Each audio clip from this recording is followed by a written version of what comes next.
আলাইকুম গাইস, দেখুন সবাই আলু দিয়ে ঘরের ভিতরে আলু ভর্তা বানাইছে। আলু ভর্তা খাইতে লাগে টক টক মিষ্টি মিষ্টি। বউ আমার ভালো রাঁধুনি। 2 টাকার আনছিলাম আলু, 1 টাকার ডাল, 8 আনার আনছিলাম আটা, 4 আনার আনছিলাম বেসন। বেসন আনিনি, ভুলে গেছি। এর লেগে আলুর ভিতরে খালি আটার গন্ধ করে।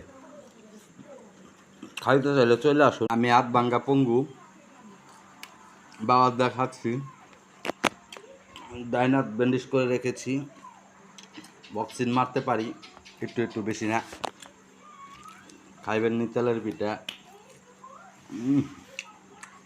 কি মজা। আরে তেল পড়ে, তোমরা হাসতেছো কেন? আমার খাবার দেখা লোভ লাগে? খাবার একটা নতুন স্টাইল আছে, এটা হলে এভাবে।